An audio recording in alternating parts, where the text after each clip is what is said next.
Hi everyone, I just wanted to let you all know that if you want to skip ahead to the reading, it is at timestamp 27 minutes and 28 seconds about. Everything before that is kind of the premeditation, maybe I'll call it, or the pre-chit-chat about it, if you're interested in hearing that part. If not, that's fine, and you can skip ahead to the reading. I'll also include the timestamp below in my information, or the description down below. Alright, thank you. Good morning, everybody. Well, good morning from Portland.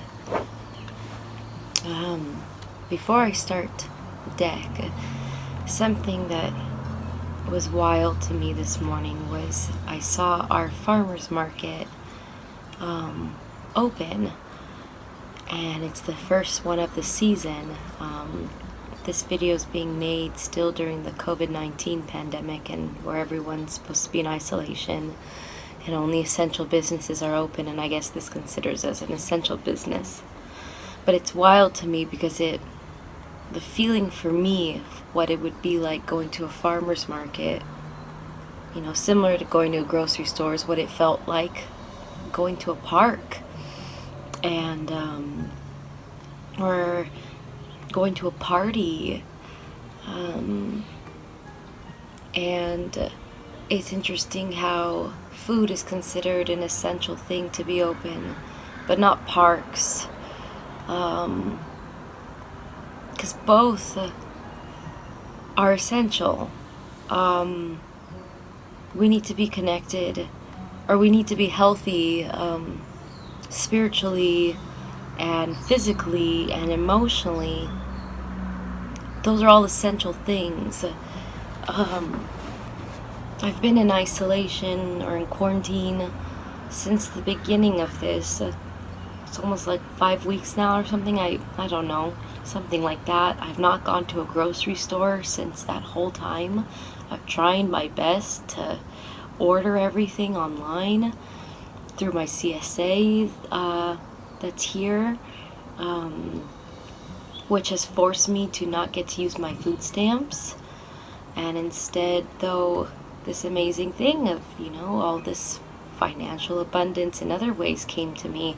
And, you know, if I have food stamps, you can safely assume I did not have money to spare. But then it's as if all of a sudden I did have money when I said, well, I'm not going to use my food stamps because I'm not going to go to the grocery store. You can only use food stamps at the grocery store, and technically now at the farmer's market that it's open. But I was determined to stay home and not cause any spread. And, you know, it has also caused me to go into that hermit mode, and have a chance to go deeper into my own intuition, into my own abilities, just start thinking in a different way. And then this new form of financial energy came to me, and it was around the same time that I started to feel, at the beginning when the pardon me, I feel like I'm gonna sneeze.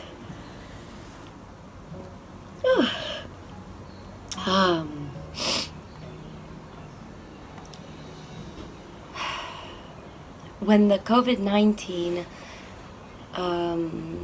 stay home order was announced, this feeling not of fear or overwhelm came to me, in a negative way, but in a positive way, because I've been for many years now struggling financially as a single mom, trying to be a stay-at-home mom, even with my little child, regardless of how possibly financially difficult I knew it might be. because and it was around the same time that I was introduced to the idea of law of attraction and energy, spirit, anything like that. I was not spiritual before, and so this new faith that just came over me, and so I thought, oh, it's gonna be all right. I can do what I want with my life. And then, so I kept, I don't know if it's stubbornly, willfully, but with my heart, I felt like I'm going on the path I want to go down, that is right for me.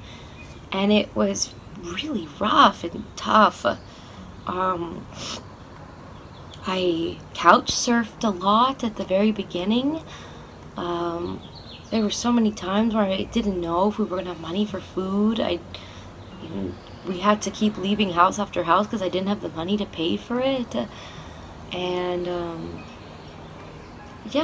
but then here we are, still alive today. Wouldn't say that we thrived the whole time. A lot of it, there was surviving only. And at times I still feel like in survival mode. But again, I'm going to now fast forward to COVID-19 pandemic. The stay-home order was announced. And I didn't feel fear about that. And I knew that meant I was not going to be going to the grocery store to use my food stamps, which was my money. So what was going on with me? What happened was I finally felt that the collective was also going to be going through the same thing. And that meant to me that I'm not going to be forgotten anymore, because now so many more people are going to be in my place. It's going to cause everyone to wake up to this idea of, well, they don't want to be forgotten, and then everyone gets involved, and we don't want to be forgotten. So everyone, this new energy of critical thinking, troubleshooting, it comes into our energy space, into the air. That's what's contagious, is this new spirit of helping out community, helping out those who are struggling now that they have to have their children at home because their children can't go to school, or they're not allowed to go to their work. They've been laid off because of they're not an essential business, so on and so forth. So the collective has put out a new huge energy shift, and I felt it immediately, like I finally can be out of this place. I tried so hard by myself, and I tried reaching out to others to find a way to get through my existence without struggling so much. And I just felt like I kept losing steam, or I was like a battery that was like an old battery that just kept having to be recharged, like when you start up a car with an old battery and you're like, please, please, please turn on, and then it turns on, like, and then it goes. And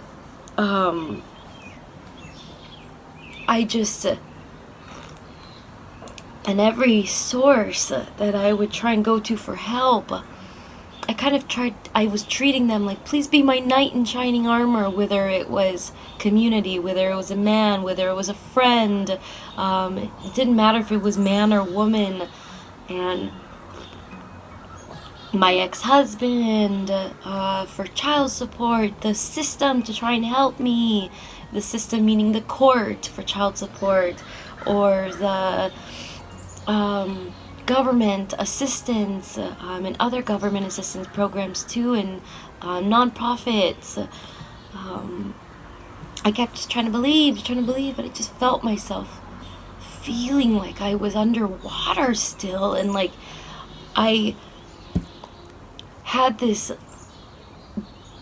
lifesaver things that they throw out in the pool that you can grab onto if you're drowning, you can't swim.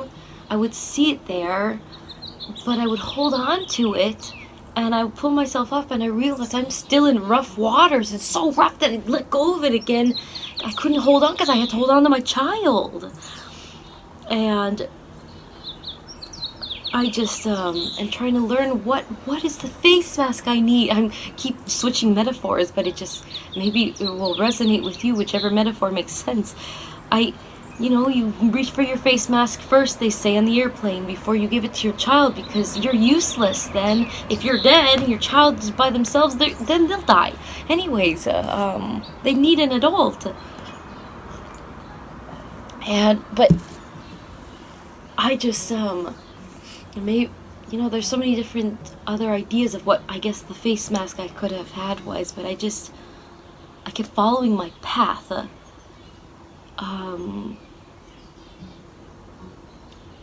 That's what felt like my face mask.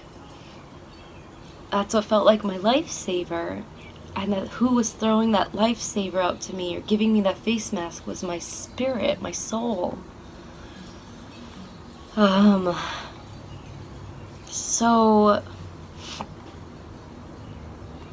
I'll do the cards after this, and I'll link a time stamp to that if you just want to skip ahead to the reading.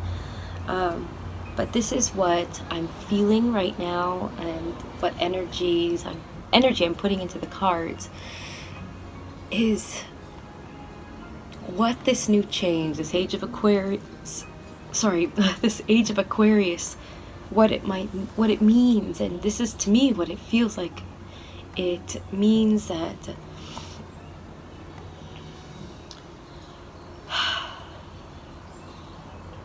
sorry, I got distracted because I could see that the time was almost at 11:11. That's all I could be in my mind. 11:11. And maybe it was just me needing to take a breath. It's us believing that we can do things completely different. But the way we do that is by everyone pitching in. Everyone pitching in, meaning helping to make change happen. As again, now I'm going to go back to that farmer's market that I saw open today, and it baffled me that here people are still trying to sell food. Food is a right. Or sorry, it's a privilege, not a right. It's a privilege. Wait, what's the word? No. It's a right. It's a right. Sorry. Food is a right, not a privilege.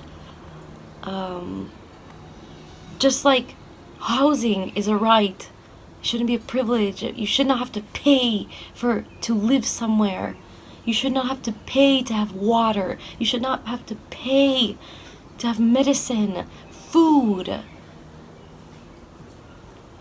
Yes, we tried out that money, barter, is a form of energy exchange. And yes, there needs to be this idea of balance, I suppose, for, I give you this, you give me that. But is it supposed to be like that?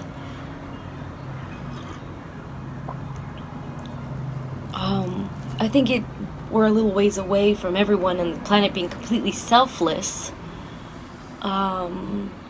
We still have our egos, and we need to grow and learn through that. That takes time, and some are on a different level in that versus others, and there's reason for all of that.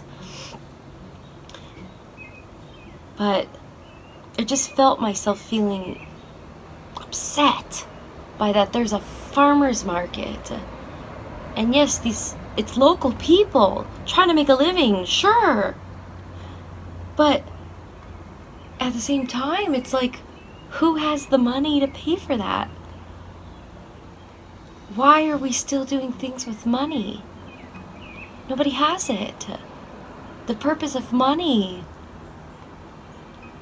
has always is a big pain in the ass, a pain in the heart, a pain in our soul for a lot of people. And the ones who benefit the most are the ones who have the most money. in terms of the money part of it all. But many people are hoarding now. Many people are greedy. Many people are complaining still. Because we're not using money or financial energy exchange in the way that our soul wants it to be used as. It's an energy currency. Just like love. Would you want your child to give you something back in exchange for your love to them? No. That's a form of currency exchange, energy exchange. Money is just it looks different. It's a paper, it's a coin, it's a service. And I've seen many businesses who flourish are the ones who are usually, they're very generous. And there's a lot of love put into what they do. It is their art, it is their passion. And it doesn't have to just be like an artisanal piece, like being a potter or a ceramic artist, I guess, or someone who creates paintings or furniture, or who cooks, or you can be a farmer, you can be someone who makes, is an herbalist, is someone who has something to teach, or you could just be someone who makes people laugh. And this way of YouTube, for instance, is like one of those ways, as far as I know, until I know more, that you as the viewer don't have to pay. The only part I guess you might pay for is you pay for your internet in order to watch on this free platform on YouTube. And then it's YouTube who may or may not pay the creator, such as myself, for you to watch. And currently at this point, as I'm filming this, I'm not being paid by anybody. I'm just doing it. And of course, there's a big drive in my mind, like, I'll do this, and the more and more I do this, finally I'll get monetized. My videos will get monetized if enough people like and share and view my videos. You have to reach certain thresholds. And then finally YouTube will consider if they're going to pay you or not.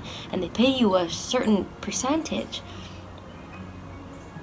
But throughout this process, I found myself not wanting to beat myself up to create video after video after video so I could finally get to that viewer count. I was like, I still kept telling myself, no, I'm going to still lead my life the way I want to lead it, which is I'll create when I'm inspired, but I'm also creating because I feel a passion. Yes, it would be nice to know that I could still have food on the table and a house to live in. But during this time, I found that without any income coming to me, other than the stimulus check that just came, and I'll be transparent, it was the $1,200 that the U.S. citizens received if you have a social security number, I guess, which unfortunately sounds like for people who are not technically citizens or are not aliens, not with a green card, they won't get any stimulus, which is, it's, again, why is that okay? It's not, and then you receive $500 extra per child in your house. And since my ex-husband and I share parenting time with our son, he decided, I'll split it with you, even though he still makes an income. He still works right now from home, and he received his own stimulus check. We don't share a stimulus check. He received his own $1,200, I received my own $1,200, and he still makes about $55,000 a year, and he's working from home. And he's not having to drive to work anymore, which was huge out of his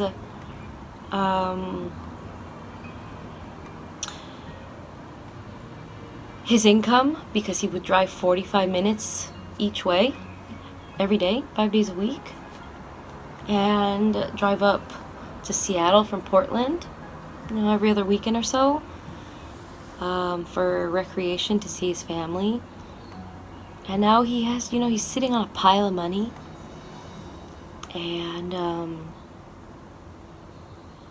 my child support, at that time, right before the stay-home order hit, and he was told from his work to go work from home, the child support told me that they were going to decrease my child support by 50%, and I was only receiving $200 a month. And, so it went to $100 a month. So a lot of people are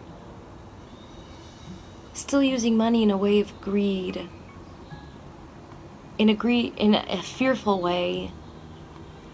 And then there's those of us who I was thinking to myself, well, I've been refusing to go to the grocery stores because I don't want to spread it.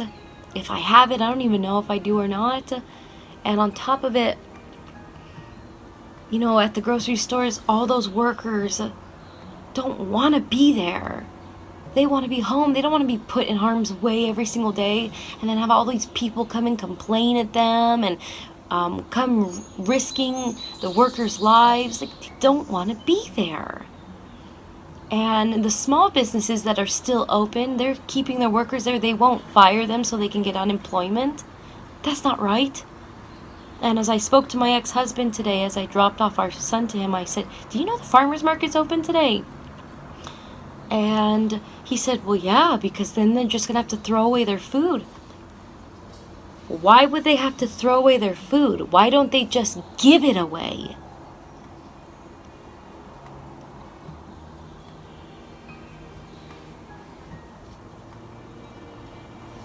I know people still at this point in our history need money to be able to secure a home, to be able to take care of their bills, to be able to buy food and to pay their workers. But we won't need that if we stop making that why we make money, or if we even need to make money anymore. Maybe that old paradigm or that old form of currency needs to be done with. And a new way of looking at it needs to be how we do things. Just like how there are these children making face masks for people. I see on my Nextdoor app, it's a neighborhood app where all the neighbors talk to each other about the goings on in each of their own communities, and only you have to be authorized to be part of it. It's not like Craigslist where everyone can see. Only you have to show I live here, and then they approve you so that there are no like spammers or creeps in there. But let me tell you, even if you are in there, you find lots of creeps anyways, because they're still human. It's not like you're not a creep anymore just because you're an authorized user. But those are the lower vibrational people, and you just witness the trolls, and you witness the people trying to do good. And part of the people who are trying to do the best amount of good at times I see are these children. And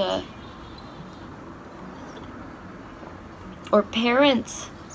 I read from a post the other day that a woman, she said, when I don't have to have my child depend on me so much anymore and they can go back to school, I want to be able to help postpartum mothers through their healing process that takes 4 to 6 weeks, because when you birth a baby and then you birth the placenta was part of that woman. That's a huge wound inside her. Imagine having a wound this big, the womb, a wound that big inside of you. Imagine how long that takes to heal and what that feels like. Would you expect someone where you see a wound that big on the outside of them to be doing anything? Like getting up and cooking for themselves and going about and taking their children places and doing grocery shopping and doing anything really? Or would you help them? Would you say they have to pay to get help? And this woman said, I want to just go help these mothers at either really low cost or no cost at all. Probably why she says low cost is because her time is worth something.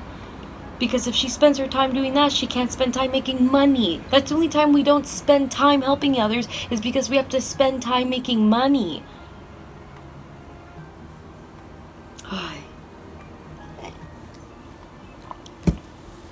And so I thought going to the only reason why I might go to the farmer's market today is because I've been accumulating all of these food stamps that I've not been using. I haven't checked my account yet to see if they've let me keep it or not, because usually they say use it or lose it, but I've seen that sometimes they don't get rid of it. And I have about a month and a half or maybe 2 months worth of food stamps I haven't used. And I thought, okay, well what I'll do is I'll try and buy a lot of food, because I saw some homeless people today, and I know there are lots of homeless people. I know there are a lot of struggling people who can't leave their homes. I'm gonna buy a whole bunch of food from these people, and it's using the government's money so that I can, and I'll give it to them. Or what they do at the farmer's market is in exchange you give them your food stamp card. It's like a debit card. You give it to them and they say, how much money do you want? And they give you these little wooden tokens. And then they'll match up to $10 or $5 depending which market you go to. They'll match up to $10 at, say, this market, so they'll give you $10 extra in tokens, which are a different color, I think, too. That signifies something different of what you can use it for. But you can only buy food that is not like prepared food, I think, and you can't buy flowers. You can only buy food. And I thought, okay, and then I'll collect a whole bunch of these tokens, and then I'll go to all these homeless people and I'll give it to them, because now this is a way I can give them money. Because I don't have cash money to give them, because I have to save that for my food. But I have this money. I have an abundance of this money I can give them. I'd be more than happy to give all that. And you know what, at this point, it's like, but then are you promoting the spread, Grace? But isn't this an essential business? I don't even know anymore. I just want to help someone eat. Okay. 27:23. I'll try and remember that for timestamp, and now we'll start the reading.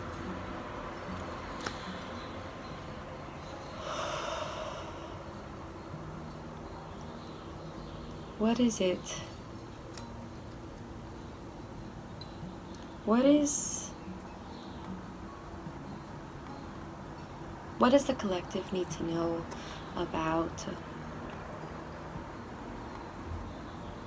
the next step forward? So just the next step right now.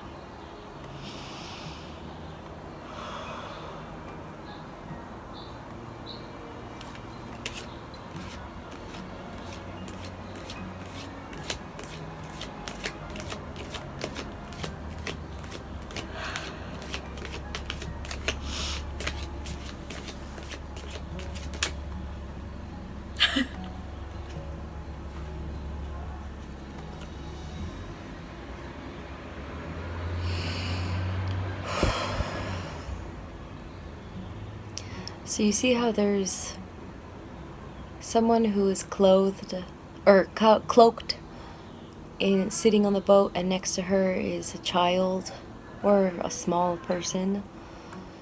I'll assume as a child. And then there's someone behind who is taking them, moving them in some direction. And the 6 of Swords is here inside the boat in front of them. And what I'm feeling right now is that it's moving them towards new thoughts, new ideas. Swords are thoughts. It's your mind. And this person, I don't know if it's a family or it's just kind of like the river Styx. There's someone who takes you on the ferry there, or the boat, to Hades underworld. But he's a clothed person. But this is the clothed one. Or cloaked one, sorry, cloaked. In a moment I'll think of why I thought of that and similarity, but usually what this means is you're being taken to calmer waters, to a new destination that is for your highest good, towards peace. And you can see here, this is moving water, or perhaps rough water, and then there's still water here, and then there's just this outline in the background of these soft hills and these soft colored trees, and it's very light over here. You're going from rocky waters to calm waters in your life. You're moving towards some stillness in your life, but peace. And you're being taken there. And to me, I keep thinking that this means that it's community. Community is going together now. It's not them doing it by themselves anymore. I believe I need to look up. I can't believe I can't remember it, but the Five of Swords. What happens in the Five of Swords? I can't remember. I'm drawing a blank. The Four of Swords is restoration, or time of restoration, time of rest. The Five of Swords. Let me see real quick. There's relevance to this. Okay, the Five of Swords is a disdainful man, looks after two retreating and dejected figures. Their two swords lie upon the ground. He carries two others on his left shoulder and a third sword in his right hand, pointing to the earth. He's the master and possession of the field. Meanings: degradation, destruction, reversal, infamy, dishonor, loss. And in reverse, the same: burial and obsequies.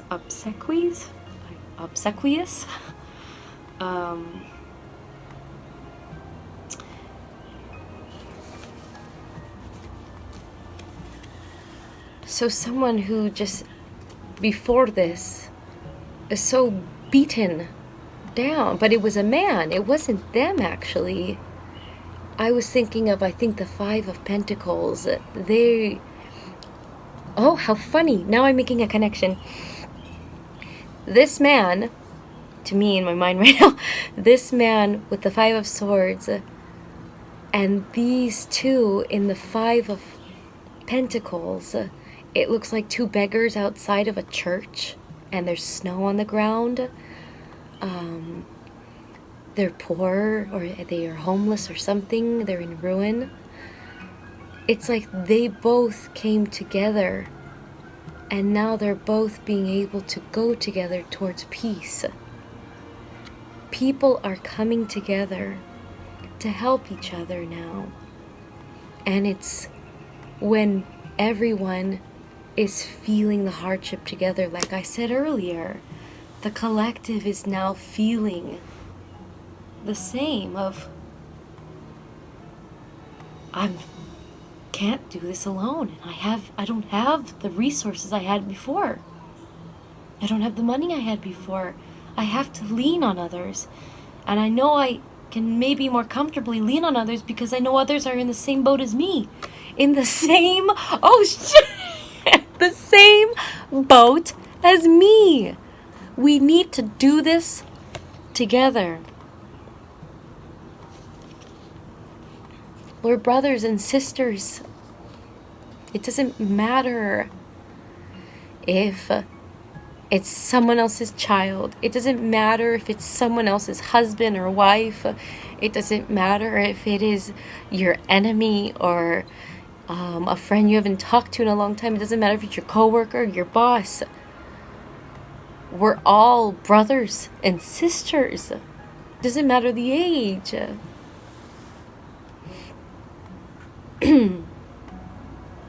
My cat has come out twice. He must be feeling heaviness. Oh no, never mind. He doesn't care. Or maybe he does, but he's chewing on his grass. If you can see him.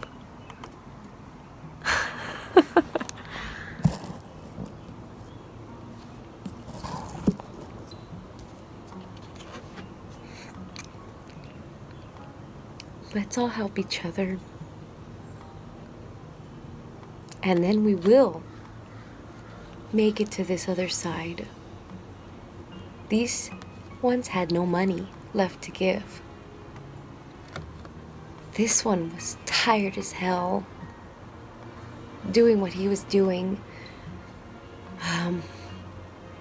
That wasn't working anymore.